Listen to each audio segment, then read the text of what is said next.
આ દેવતાને તો શું ગાડીમાં બે રહેવાનું, અમારે ગામો ગામ ભટકવાનું.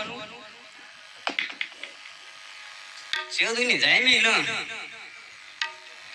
વરસાદ આવે તો લાય અત્યારે બે પાણા બજાડું, આમાંય ન જામતી તો એક રોટલો ઘડું અને બે કૂતરા ભેગા કરું.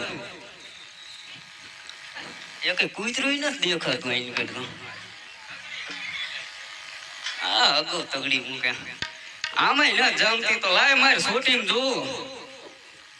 હા હા હા હા હા હા હા ઇન્દ્ર તો ધુઆ ફુઆ થઈ ગયો હો જારનો. તો લાય અત્યારે ઇન્દ્ર પાયા જવું અને જો જમાવું. શ્રીમદ નારાયણ નારાયણ નારાયણ શ્રીમદ નારાયણ